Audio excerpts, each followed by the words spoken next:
मैं मुसलमान हूँ। मैं प्रधानमंत्री मुख्यमंत्री नहीं बन सकता क्योंकि मेरी तादाद कम है और जातिवाद ज्यादा। लेकिन मैं कलेक्टर, एडीएम, तहसीलदार, कमिश्नर, एसपी, डीएसपी तो बन ही सकता हूँ। लेकिन मैं निकम्मा हूँ, क्या करूँ? मुझसे घंटों पढ़ाई नहीं होती। अगर मैं पढ़ने लग गया तो चौराहों की रौनकें खत्म हो जाएंगी, जो कि मैं होने नहीं दूंगा। मैं पढ़ गया तो गुटखा, ताश पत्तियां छूट जाएंगी, जो कि मैं छोड़ना नहीं चाहता। मैं पढ़ गया तो मोहल्ले की रौनक कम हो जाएगी। दिन भर आवारागर्दी इन्हीं मोहल्ले में ही तो करता हूं मैं। हाँ, काम नहीं है मेरे पास, लेकिन क्या फर्क पड़ता है? अल्लाह के फजल से 2 वक्त की रोटी तो मिल ही जाती है।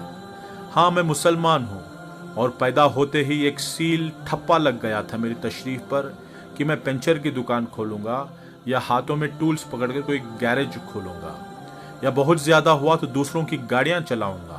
हाँ, मैं मुसलमान हूँ। अपने भाइयों की टांग खींचना मेरा सबसे बड़ा काम है। आखिर मैं क्यों नहीं पढ़ा या मैं क्यों नहीं पढ़ पाया? ये सवाल हो सकता है, लेकिन मैं अनपढ़ हूँ, इसमें शक नहीं। हाँ, मैं मुसलमान हूँ और हिंदुस्तान में 30 करोड़ हूँ, लेकिन मैं ज्यादातर अनपढ़, गरीब, गंदी बस्तियों में ही हूँ। इसका दोष मैं दूसरों पर थोपता हूँ। मैं चाहता हूँ कि मेरे घर आंगन की झाड़ू लगाने भी सरकार आए।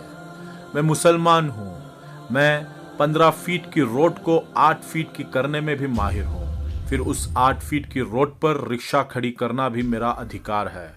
हाँ, मैं मुसलमान हूँ जिसका धर्म, पाकी आदा ईमान, तालीम अहम बुनियाद है, मानने वाला है, लेकिन मैं इस पर कभी अमल नहीं करता।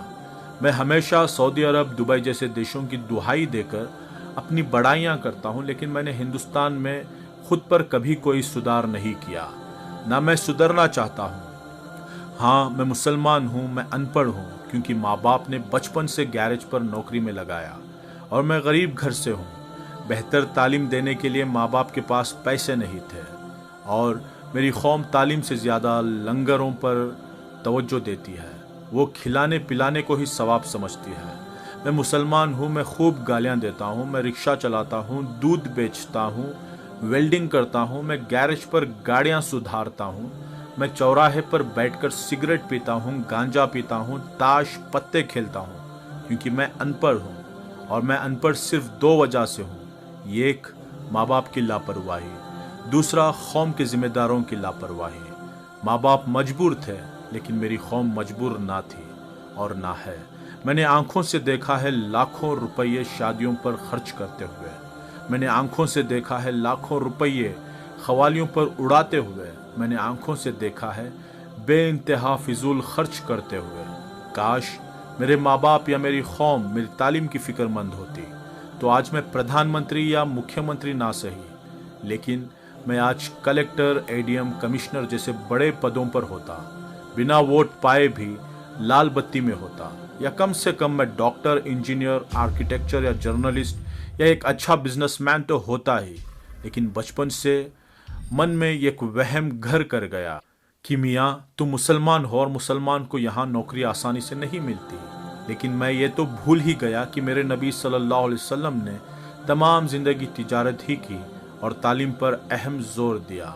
फिर मैं उनका उम्मती होकर नौकरी ना मिलने की बात सोचकर तालीमात क्यों हासिल नहीं करता? नोट दोस्तों, ये तहरीर सिर्फ इस्लाही पोस्ट के लिए लिखी गई है। रिक्शा चलाकर पेट पालना या वेल्डिंग करना, दूध बेचना, गैरेज के टूल्स पकड़ना या मजदूरी करना कोई गलत काम नहीं है, लेकिन हम इसके लिए पैदा हुए हैं। ये सोचकर तालीम हासिल ना करना गलत है।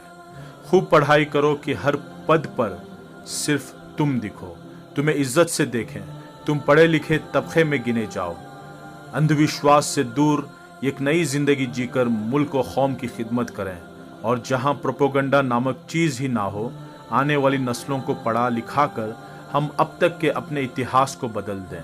यही एक तरीक़ा है कि ये कौम एक नया सवेरा देखे, कि जब भी सुबह का अखबार देखें, हर अखबार के फ्रंट पेज पर आए इस शहर के नए कलेक्टर, नए एडीएम, नए कमिश्नर तुम ही हो। जज़ाकल्लाहु खैरा। और माफ़ी चाहता हूँ अगर मेरी किसी बात से किसी भाई का दिल दुखा हो तो।